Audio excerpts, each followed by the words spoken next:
PR Connections Radio presents. Hi. Hey, Lorrie. Hi, everybody. Welcome to Voices of Humanity at purconnectionsradio.com, the voice of new media. I am your host, Sandra McKechnie, and I'm so glad to be here. Remember, it's not your fault or mine, but together, that's why we're here. Together, we can do something about it, and we're going to get into quite a bit of that. Did you know that there's lots of things that Black people invented or created? I'm astounded by some of it, you know. I know. Let's start with that. Listen, the potato chips, gas mask. I'm just reading it off. Protective mailbox, blood bank, improved ironing board, refrigerator trucks, electric microphone, super soaker. Wow, someone was inspired with the brown Black people. Folding chair, golf tees, lawnmower. It goes on and on. We're going to tie that in. That's why I read it to you. It's really going to be some interesting stuff. A warm welcome to Lorrie Simunovic. Once again, she's here with us. And we are certainly, I'm going to read you just a little headliner about what we're going to talk about. And here we go. Understand that the notion of meritocracy within a system that promotes systemic racism is a myth. And this myth maintains the mythological notion that there is no such thing as racism. That is our opening, and we're going to get into some of that. We've got a couple of things we're working on that we're going to bring to you, and I know that it's really going to be helpful. I was listening to someone the other day, Thomas Sowell. Yes, Thomas Sowell. And I love some of his work. And somebody would probably know what we talk about here and think, you really do? It's kind of not what you do. I wouldn't think you'd agree with him. But one thing he said, though, that got to me, and I love to stretch my thought processes, think about things. And he was saying that, which we know, racism is in the heads of people, of mankind. You know, you pass people how many times a day, and you don't know if, whatever, they might not even like what you're wearing. They might not like, you might look like you're from someplace, and they might, in their head, they're doing their thing, right? But the discrimination part, that's something that can be pretty external, and can manifest itself, biases and so on. They can, right? But you can't really get in someone's head. But it's funny, what's in the head can come out of the mouth, can come out in behaviors. So a man thinketh is he, you know, kind of. And I'm learning that about myself. Lorrie and I were talking about that just when we were, what was it, yesterday we were chatting? Mm-hmm. And we were saying how I use the word regulate. That might not be the best word, but how you might think something of someone, even at work. Someone may pass, you might think, oh, look how they're dressed. Oh, or you might roll your eyes at them or something, right? And then now I'm really trying to look at, do some self-management and look at what I'm thinking in the course of a day. It's very liberating. Are you trying, Lorrie, to do that? Every day. You know, it takes some courage. I think it takes a little bit of courage, you know, to do that. I'm really enjoying it in a funny way. It's kind of bittersweet because I'm looking at myself in the mirror, and it's okay. It's good. You got to try that with me. I think it's a wonderful thing to do. Anyway, so that's our opening. And Lorrie, are you going to do the umbrella? What is our umbrella? So you started by giving the example of, you know, having a critical understanding of self, history, and the impact of, for example, Eurocentricity, the impact of white supremacy, capitalism, imperialism, and patriarchy. All those intersections and more affect us, and that's why we have to. So in terms of the umbrella, we're basically talking about the three main learning objectives for the whole series that we've been doing. And the first one is to develop a critical understanding of history and impact of Eurocentricity, which is another word for cultural superiority, which is a myth. Mm-hmm. There is no culture superior to one or another. We're also hoping to develop, and I include myself in this. I'm a lifelong learner. So until the day I die, and after, hopefully, I hope to develop critical consciousness and a deeper cultural humility. Mm. as opposed to cultural superiority. And the third one that we've been working on is promoting social justice and equity, and then getting on all three levels of ideological, individual, and systemic, and how those all intersect. And so it's kind of two worldviews from my perspective. Well, there's more than two, but in terms of when we talk about oppression, it's intersections of domination and subordination, which is constructed, right? As opposed to co-commitment, and having relations of reciprocity or co-commitment to each other, both in terms of the shadow and whatever is beautiful that we can share. And we'll get into that more deeply in a moment. Mm-hmm. So does that cover? Did you want? I like that umbrella. I think to myself, like, I love the cultural humility as opposed to cultural superiority. Now, what would that look like? The cultural humility. Well, there's many definitions. I have one that here. It's an interrelational approach to learning and interacting with people's, groups, cultures, and involves self-reflection, openness, which you just talked about, right? Yeah. And commitment to lifelong learning. It's characterized by a willingness to recognize and challenge one's own cultural biases and assumptions, and value and respect diverse perspectives and experiences, such as an awareness and sensitivity to the historical realities like legacies of oppression and forms of violence against certain groups. Cultural humility involves viewing cultural differences as opportunities for creating a better future, growth, and understanding, rather than as obstacles of sources of judgment. For me, there's a distinction between judgment and discernment. I see what's there. It might not be nice, but if I judge, I'm either looking up at you, or I can't reach you, or I'm looking down at you and I can't see you. Whereas discernment it's just seeing it for what it is and speaking it from a place of truth, from multiple sites of truth. Cultural humility emphasizes the centering of building trust and relationships with each other from multiple cultures, encompassing multiple worldviews, beliefs, values, and assumptions. And cultural humility can be facilitated through interpersonal and relational active listening, empathy, and an ongoing commitment to learning and growth. Cultural humility has been used in corporate, healthcare, education, social service, and so on, activism, to improve cross-cultural communication and promote equity and inclusivity. You know, would it look like this? Like, I remembered recently a friend of mine, dear friend, known many years, she's white, and I felt like a disappointment because there was a part of what I do perhaps that she didn't get. I mean, that's how I interpret it, because she's right there with me. But I wanted something more from her that she wasn't able to give me, right? This is Tickety. Say hi, Tick. But I remember thinking after a while, I kind of grew up and I said, you know what, Sandra, how dare you? You know, she's doing what she can do.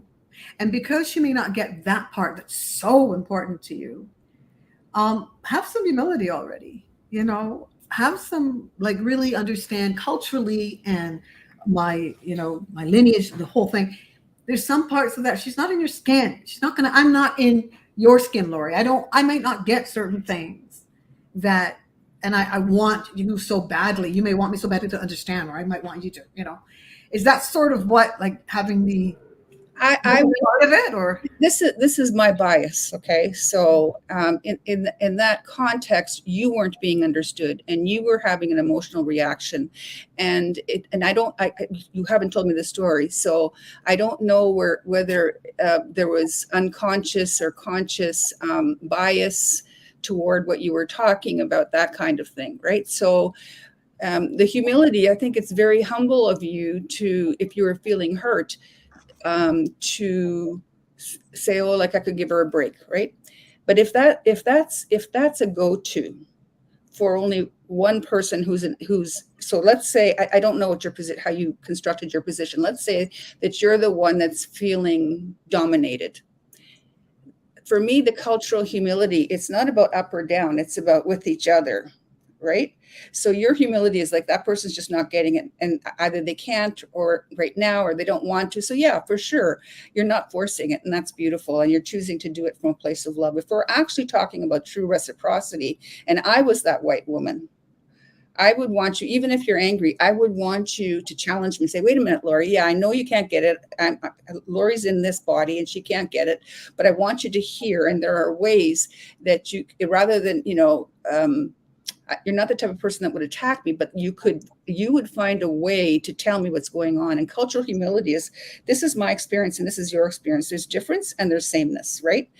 And so I have to take into consideration that difference. And I would ask you, only you know, did you have to suppress your difference? Not at all. Okay. Sorry, I'm interrupting because we've just been through so much together. And she's actually doing this work in her way. But Okay. I think I wanted so much more from her. And I recognize in myself, that's not fair, because she's doing what she is able to do with the capacity and the bandwidth that she has to do it in. And so what I wanted her to understand was more like, she's have to jump in my body. Right. It's that type of thing. And I recognize, because we're so tight, I automatically wanted to press a button and on, but it's not going to happen like that. She's doing what she can do. And she's not really quite, and of course, people might not be sure what you want from them. Okay. And So I love that conversation. So then you've answered my question. It wasn't about up or down. Oh, not at all. There already was a deep reciprocity, and you're allowing that dance of love rather than a power struggle. Right? Totally, because we could have went on and on, but we've known each other too long for that. Yeah, for sure. But I mean, I can say, yeah, no, but you tell me, and you're basically telling me, yeah, it was cultural humility, because I wasn't going to impose my experience on her. So in that way, I took on the humility part in terms of, that's a different way, but it's still cultural humility in a sense, right? I'm respecting her and where she stands and what she may not know, and I can't push her any further. And why should I? Is that part of it, or is that a new avenue I've just opened up? That's an interesting point too. Like, people have really pushed me. Okay. And people have asked me to push them, especially in coaching, right? So again, everything's context. For sure. Like, if you've got a friend that's like a sister, it's different than if you're, or if you're an educator and you're asking to be, it's not so much what you say, it's how you say it. So for example, that's just an example of emotional intelligence. I mean, people say that it can't be learned, but I think it can, right? So emotional intelligence that was an example in that moment of emotional intelligence on your part.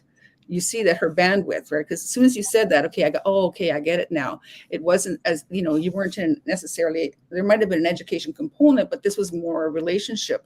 And it was a co-committed relationship as opposed to a codependent relationship where you're telling each other what to do.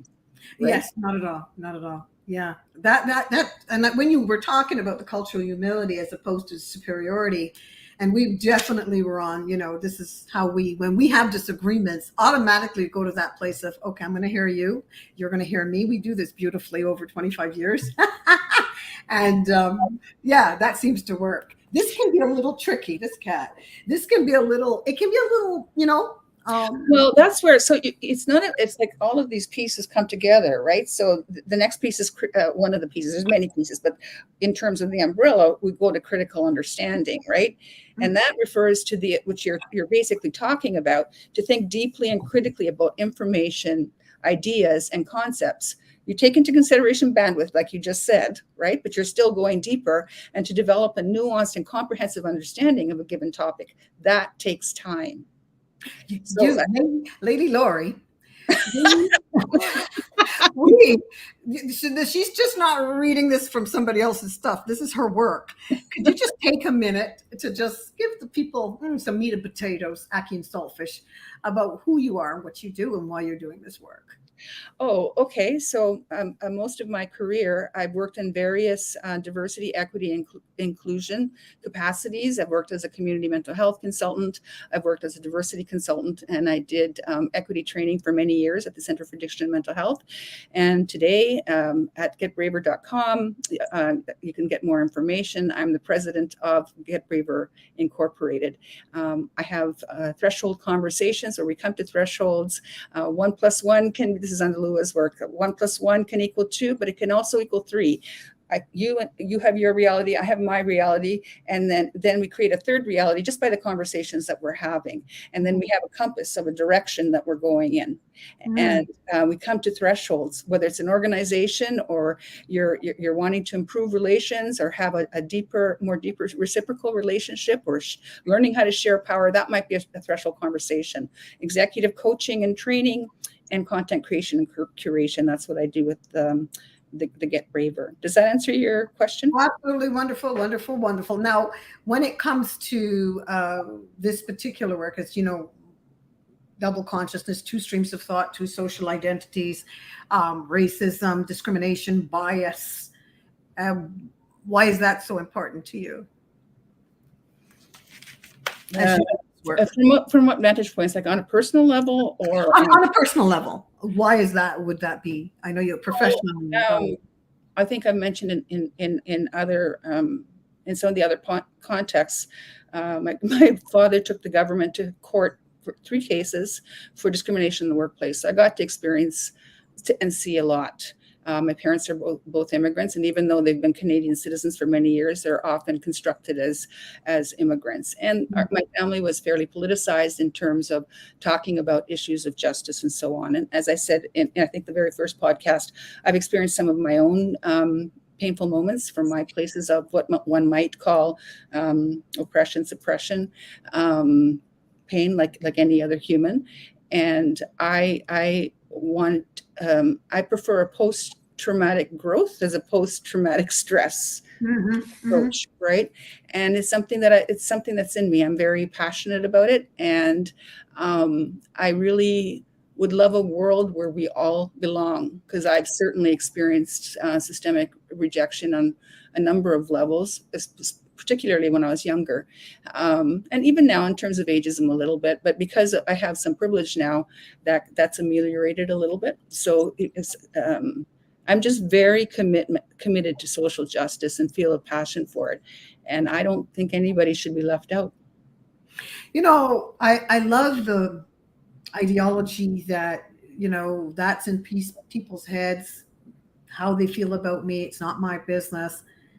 It gets a little more challenging, doesn't it, when, say, you're working in the upper echelons of management, or you are, I've had the vicarious pain of it, coaching and sitting with someone, and it's really challenging when you know that a manager or supervisor, etc., superior,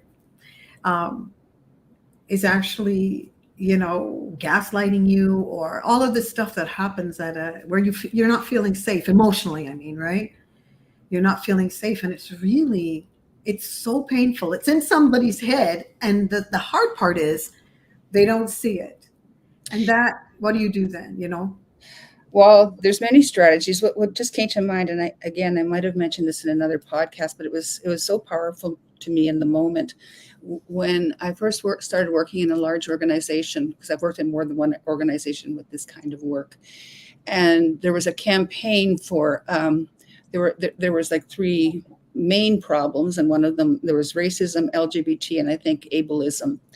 And we were wanting to bring in, the belonging and that kind of thing. And so some of the LGBT LGBT people from the LGBTQI two communities were experiencing various forms of violence, including the slashing of posters with knives in the organization. And I remember one of the men, a senior person, we were at this big board room, right? Trying to solve this problem. And he said, well, what if I don't believe in and he just said what his views were as a religious person of a particular religion. And I said, I'm not here to be the mind police or to tell you what to think or feel, but what is really important, we have a policy that everybody has the right to be safe, right, in this organization, that nobody should be experiencing violence. And these kinds of violences were being experienced with all three groups that I just mentioned, on all the levels, physically, mentally, relationally, and that kind of thing. So our work is to have a policy to define what violence is, to define what it is, and to educate, which is only one strategy, to maybe ultimately fire if we try everything, because the standard of the organization or the standard of a society should be that we are safe. One of the problems with safety, right, is I'm not sure, because a lot of us white folks, we're talking about safety. Let's create safety. Let's have these, conversations. But the problem with safety is there really isn't safety, right? So one of the things that I've learned from Bell Hooks is we try to create environments where we're willing to take a risk to talk about those unsafe, and not so together. So using our power and our privilege. So in that particular moment, because I had a bit of power in that position, that man actually responded. Like, I happened to like him and had a bit of a relationship. I personally wasn't comfortable with what he was saying, because I had a different worldview than he did. But he was, no, you're right. I don't want anybody to be hurt. And he was able to hear that. That is a big deal. I'm a person of faith too, very, very strong one. And I think that would be certainly my conclusion in the respect of a human being. If people can really hear that part, yeah, definitely. So now when we're thinking, your question, somewhat, but I'm going to go a little further. When we're looking at, where am I now? Yes. Okay. So we're looking at safety, and people are saying you're safe. But it's something is going on that's being manifested, and you can actually experience this situation, right? You're experiencing bias. You're experiencing dehumanization.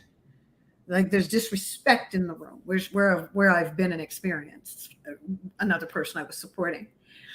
But in that instance, I will share with people that it's at that moment, you may not be able to do anything specific about that besides stay respectful, and not lose yourself and respect yourself in the process. But doing a show like this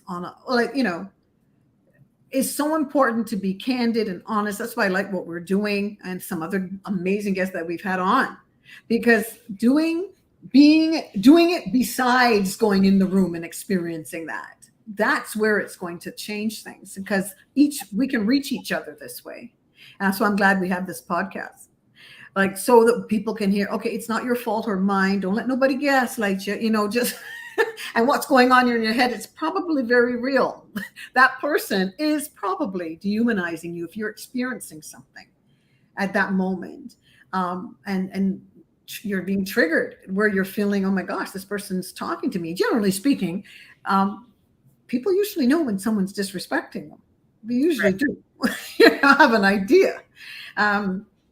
So I just wondered, I'm thinking it starts, I think, if we can have an understanding as an audience, as we are going through life, right? As we're going through life and we are thinking, wow, how can I hope this show can do something. What Lorrie and I are doing, and other guests. It is not about what am I going to do right now? I feel like punching them, or that's important to acknowledge for sure. But the rest of the time, what are we doing? Kind of a thing. The awareness part is where I'm getting at. Making the way you're speaking now, and you're sharing your work with people. Just being aware of what are we feeling? And how much does it hurt? Is it that bad? Yeah, it is. It is for people. And Sandy Boucher, that came on the show, my Indigenous sister, had said, you don't tell me what's safe for me. I'll tell you what feels safe for me. That's right. That's exactly right. We have to tell each other. I was challenged many years ago when, because I was one of those white people that would say, we want to contribute to creating safety in the workplace. And I was doing all the right things, I think, in terms of, creating welcoming agreements and so on. But one of the young people in the room that I was working with said, even if you do these agreements, you can't promise anybody. We don't know each other. This is the first time we've come together, right? You can promise to contribute to creating safer, circles. So and you tell each other what that is, and we can even check in to see, has this been working, if it's a day or a week course or whatever. But to also acknowledge with what you just said, that you're taking a risk, and in taking that risk, it might involve a learning edge for all of us, right? That we take. So, for example, just recently in Loblaws, there was this terrible racist incident. At the food court, there was a woman was giving her garbage in the food. It was on TikTok, and then it came to a point where a white man was putting his hands on the woman's black woman's throat. Everybody froze. Nobody said anything. I know for darn sure that I would have said something. And Loblaws said that, the woman that was attacked shouldn't come back. I don't know what's happened since. Mm-hmm. These are the kinds of responses that we come up with.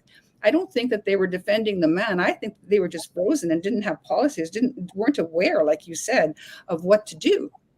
So we have to create not only individual responses, but collective responses. And if I choose to be an innocent bystander, like I don't want to take over. I don't want to assume just because a person is Black, for example, they can't stand up for themselves. So there's a fine balance, right? But if something is that obvious, I have to say something. I get on and I take my phone and I take the picture and I call the police. I do what needs to be done. Nobody did that. Yeah, I mean, we can stand up for ourselves. Creators of lawn sprinklers and the modern toilet, and folding chairs. We certainly. I'm making jest in a way, but I think even in a room when you're supporting people in areas of social justice, say that even before that, and then you're having the meeting, you're prepping, or the weeks before, it's okay if someone is talking to you a certain way, so that you can say, you know what, I don't like the tone of your voice. Yes, your voice, and keep your dignity and respect.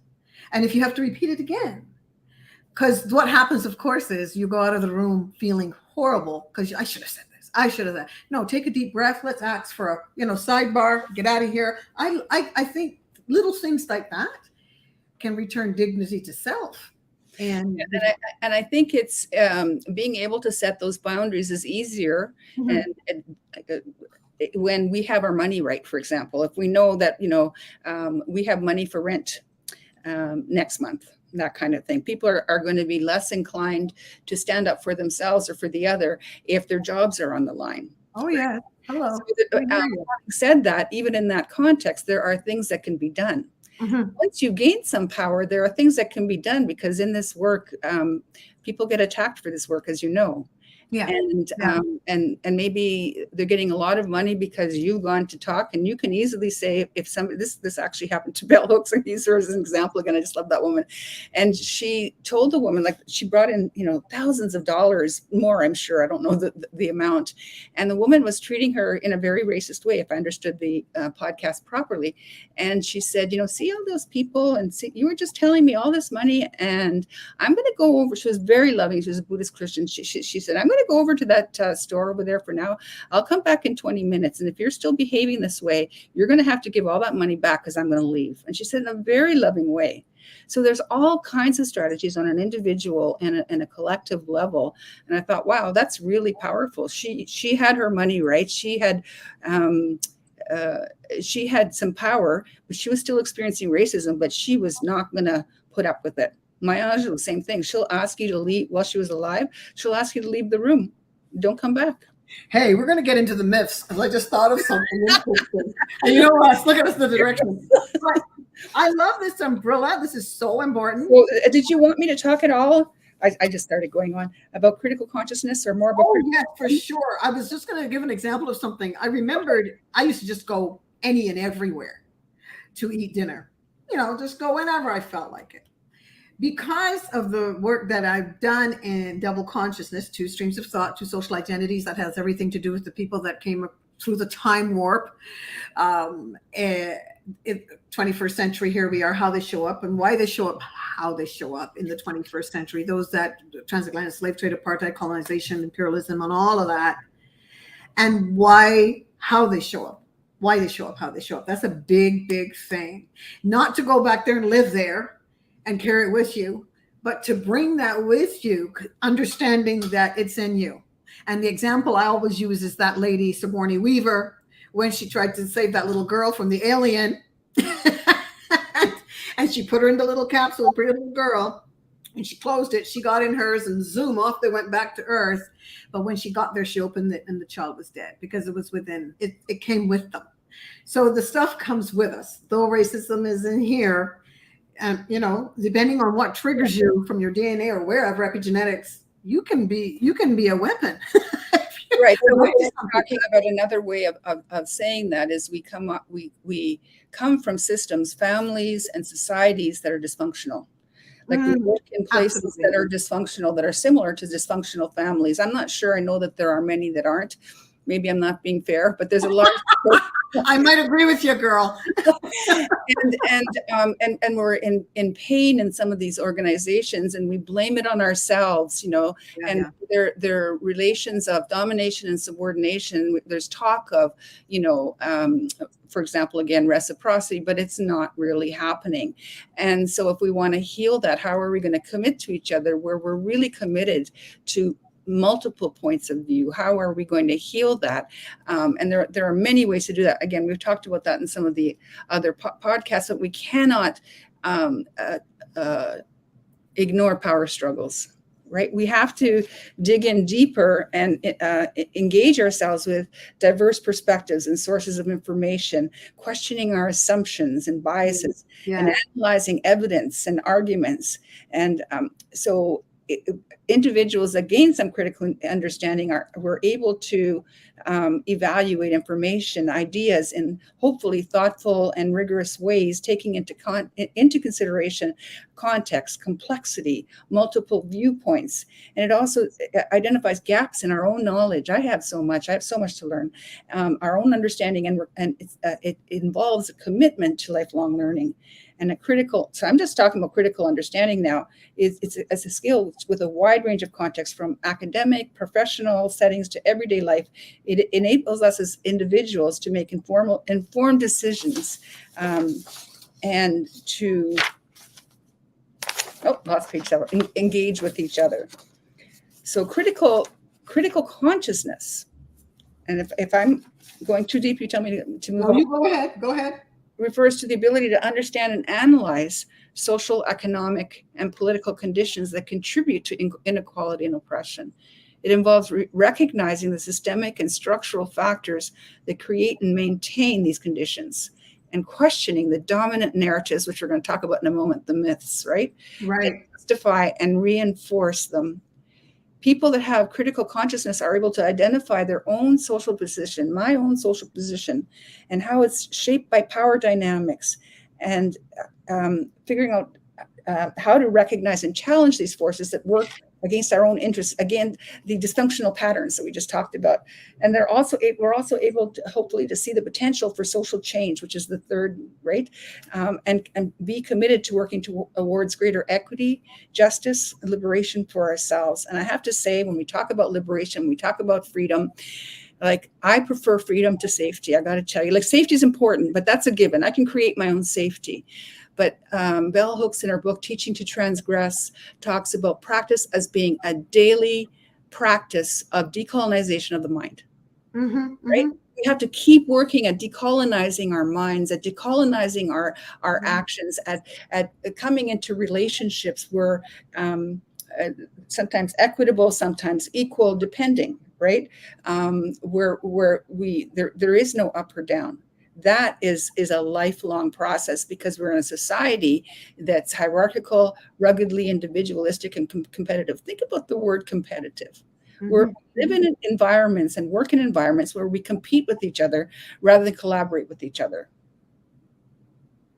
If we want to get more money, we have to compete with each other. That's a whole other philosophical conversation. But in the context of social justice, do we really need to compete with each other, or maybe compete with ourselves and get to higher and higher levels of, and lower and deeper levels of how we can do this better? Absolutely. I think next week we're going to mix this with a little bit of a component of love. What's love? Oh, I don't want to get a slap. I'm going to have to pay rights or something for that. We're going to talk a little bit about that, and what, I mean, for me, doing what we do, loving myself, treating my neighbors, that's a scripture, love my neighbors as myself, honestly, because if I spend time with out of my imaginations and the fantasies of life and what could be, I'm really working on doing it, right? There's an action involved in me changing the way I think and feel. And I love those moments. I'll go into the washroom sometimes at work and I'll think, did you just roll your eyes? Or, did you just say, oh, he smells? Did you say that? Okay, he did smell. But so look at it, Sandra, where's that coming from? And just, he smelled. Okay, fine. But what was the attitude behind that? Kind of thinking right and loving self. This is really important. It's something that in that moment, we're so trained, we don't take that person's story into consideration. Absolutely. Where have they been? What are they doing? What do you know? So and in that moment, that's a deep moment of, for you, emotional integrity. So that I give myself a little rebuke. Isn't just sorry? I said I give myself a little rebuke and I'm good to go. I would also cheer. And the reason I would cheer with that is because you're willing to tell the truth on a microscopic level. That's talked about in the book, Loving Consciousness. Conscious Loving, The Journey to Co-Commitment. It talks about telling the microscopic truth, which is a way to come to cleaning out some of that stuff, because we've been trained that way. We've been colonized. Oh my gosh, it's so true. And even thinking of Black people being stupid because, of course, the pseudoscientists said this for years and years. This was the thing that they don't have any. I hear it. Yeah, and so. I'm thinking that they've invented, or they were the ones inspired to bring this thing forward. Somebody else finished it because they had the resources, but they were they had the thought, and they started to make it out of nothing. So I just love that to go over what they invented, this myth of utter. That's when you got into the other one. I called it myth of stupidity. The cultural superiority, has everything to do with that. Continue, my dear. I just love our conversations. We don't even know what's going to happen around here. Okay, so Voices of Humanity, podcast 11-2. I'm just reading my title, sorry. Oh.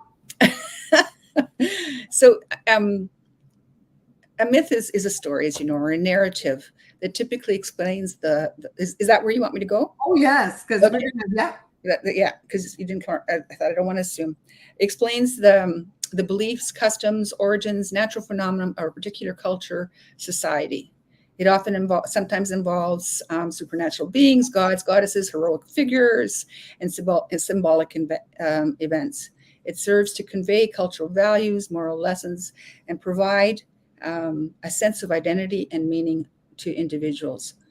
So in a white supremacist, capitalistic, imperialistic, patriarchal system, that's positions of domination and subordination on an individual and systemic and ideological level. And myths are played out on all three levels, right? And you just mentioned the myth of stupidity, which is right? And there's a purpose to that. There's a purpose. So I'm going to go to page 6 because we don't have a lot of time. So some of the myths, there's many, many myths, right? We did about 5, I believe, the last 6 the last time. So I'll just name a number of them that I started writing about: shadism, post-racialism, reverse racism, assimilation. These are supposed to be all good things. They're not very pleasant myths. All lives matter. They do matter. Don't get me wrong, but it's fighting against Black Lives Matter. It's another story. The single story narrative, neutral objective spaces, colorblind education, cultural appropriation, model minority myth, deficit-based myth, which is dovetails with the stupidity myth that you just mentioned.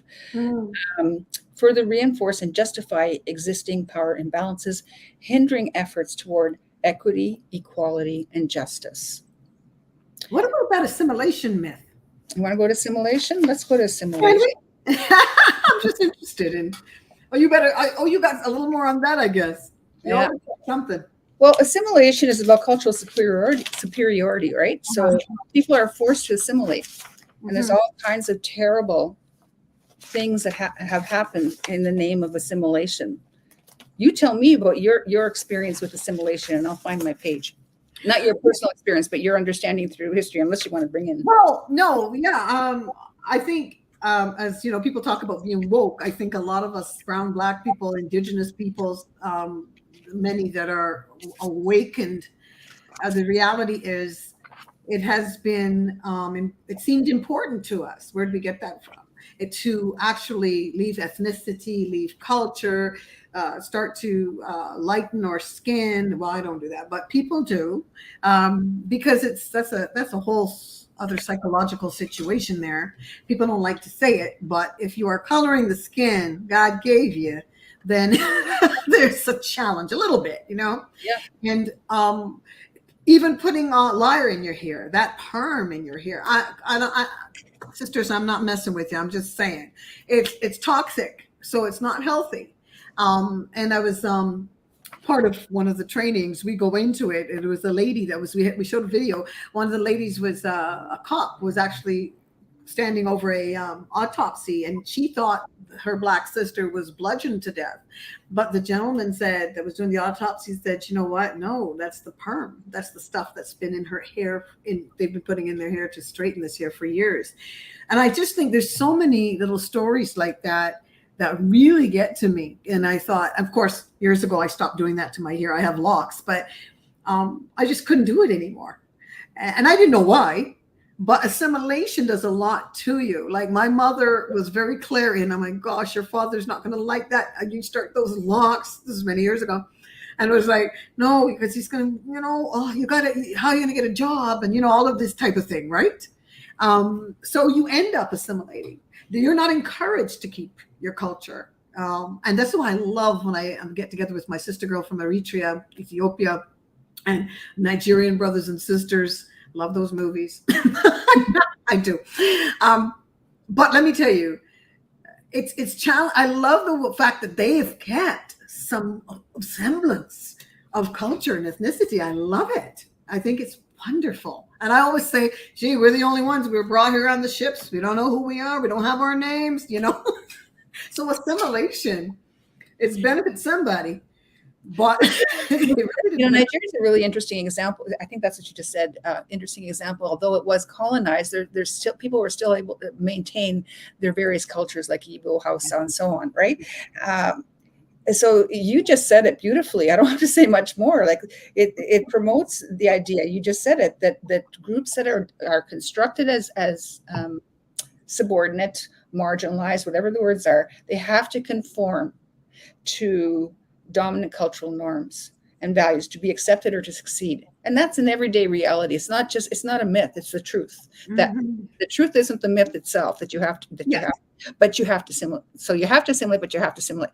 I'm saying that wrong. You shouldn't have to assimilate, but one is forced to assimilate.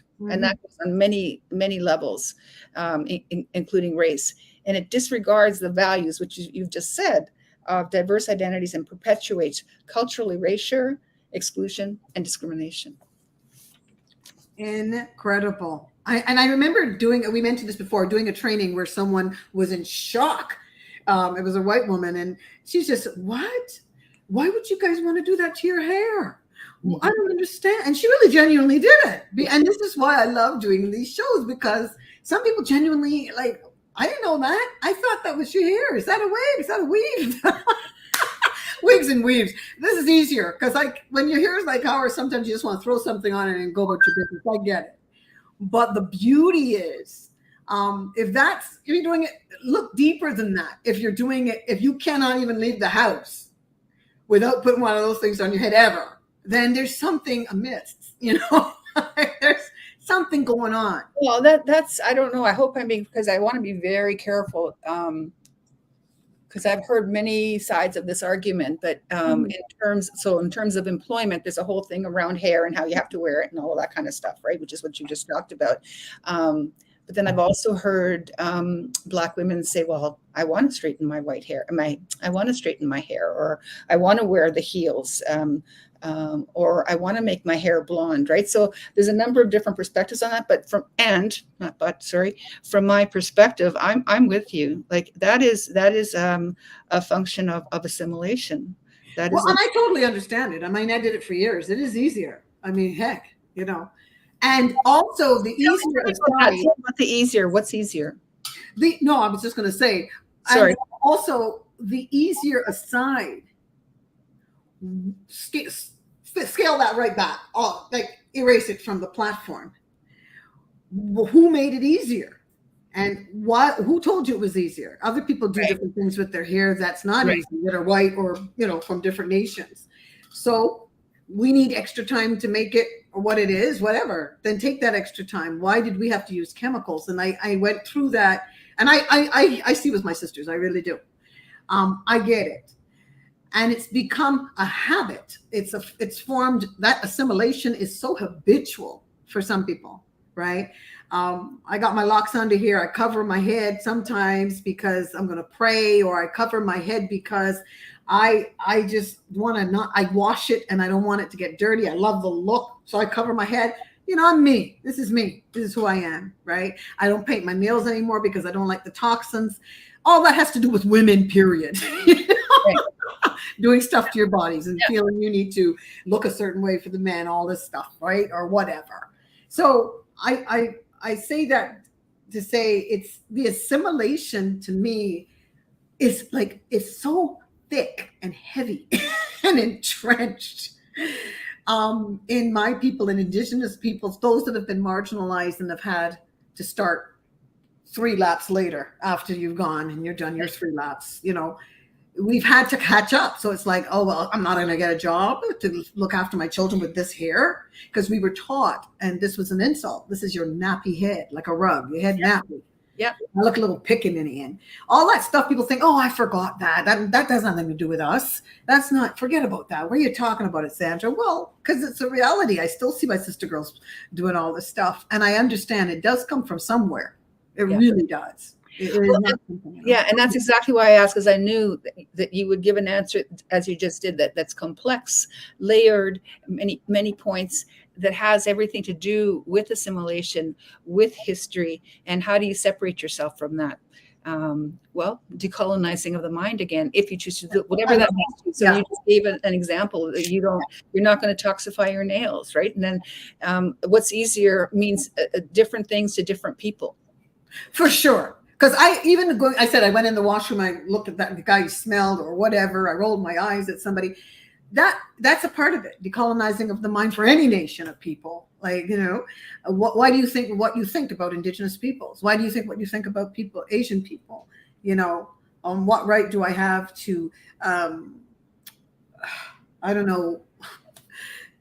emotionally dismember or think something horrible about a person from the LGBTQ community as a person of faith, or what am I thinking?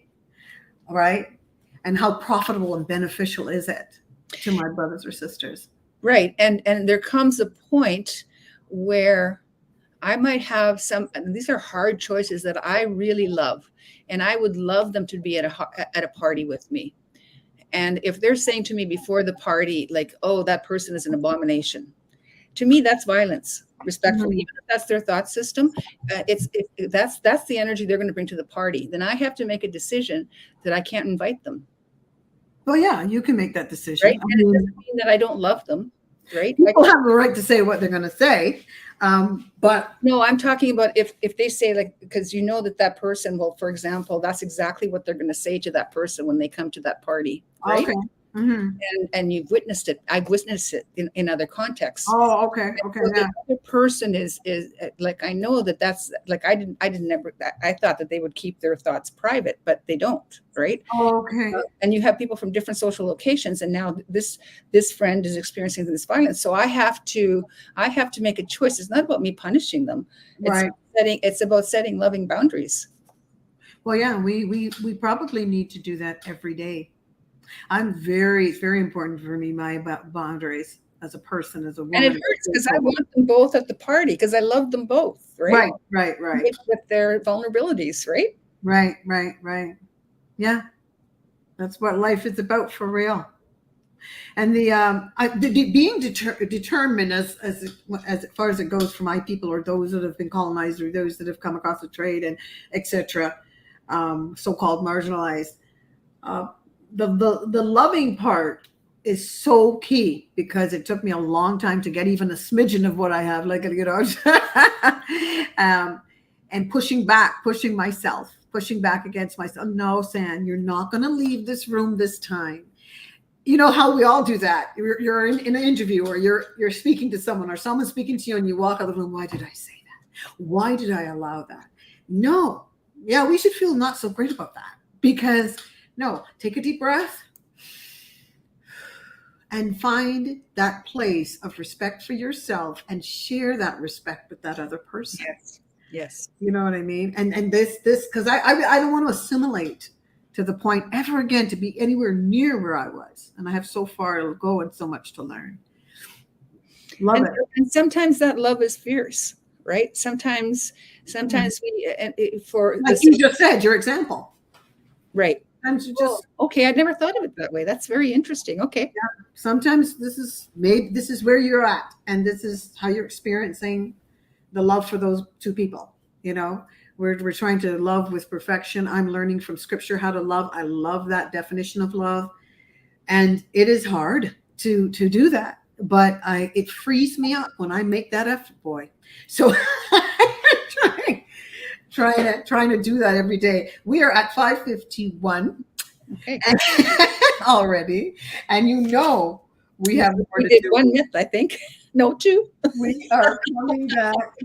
Well, 5:51. We're coming back again.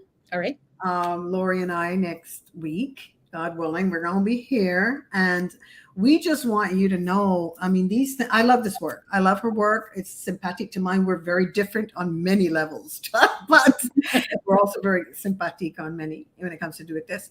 So remember, it's not your fault or mine. Together, we can do something about it. We may disagree, but together we still can do something about it. You made a decision. Lorrie did a decision that, no, you can't come to this party because, it's hard, but this is life. This is part of what love is about. We're going to have a soft close. So, and then we'll be back. Thank you for joining us. Oh, So wow. you have not subscribed. So don't just comment or say it to me or send me an email. Subscribe to the channel. Here's what I do. I offer cultural sensitivity and awareness learnings called Double Consciousness. Those are amazing trainings. They are challenging, but they're amazing. And the feedback is great from these. It looks at people that came across the sub-Saharan trade, transatlantic slave trade, apartheid, colonization, this is in relationship to all people. This concerns everybody. We all have these biases and things that were instilled from generation to generation, and we just think, oh, that's just how I am. Well, it's also how somebody else was, and has been passed to you. It is not your fault or mine, but together we can do something about it. So those are the learnings, and out of that came my video podcast, Voices of Humanity, at prconnectionsradio.com, the voice of new media. Very proud of this little video podcast. The guests are fantastic. People come on with their genuine selves, just really looking at who they are, what they are in relationship to their biases. People tapping into their conscious unawareness, becoming aware first that they're unaware. We know I have a Korean brother that came on, my indigenous sister that gave us some real understanding of how her people, what lens they look through, and what is hurtful, what is offensive, just so that we can be aware of each other in the 21st century and treat each other well. So if you are in the upper echelons of management and maybe you get complaints and arbitration, you would like things to change, look at my trainings, look at the video podcast, Voices of Humanity. And the third offering that I have is my coaching. I'm a certified life coach endorsed by the International Coaching Federation, and I coach in the same area, double consciousness, anti-bias coaching, equity. I'm looking at all of these things in coaching, and what are your needs as I partner with you, especially if you're management and you really need that opportunity to tap into your conscious unawareness. And you'll be amazed how wonderful this can be and how it can change things for you. And the coaching, the other area I coach in is also women that have had extreme challenges in their lives, extreme challenges, and want to leverage all of that into living their best life. And I would really love to hear from you. Subscribe, share, like. I appreciate you. Remember, it's not your fault or mine, but together we can do something about it. Take care of yourselves. Bye for now. Lord, that's long. Gotta cut that off. I know we can cut it off after we put all the pictures up. Yeah, you know the things. Anyhow, thank you guys for being here. It was nice to be with you. Have a wonderful Friday, Lorrie. Thank you again. We always have some good conversations, and we're going to continue next week. And we will be coming to you after next week, every second and fourth Friday. Okay? The lady in charge, she has designed it to be so. The second and the fourth. Thank you, Dana. We appreciate you. We just want to come in here when we want, willy-nilly. Well, what does that mean? I don't know. But anyhow, have a wonderful Friday and a great weekend. Bye.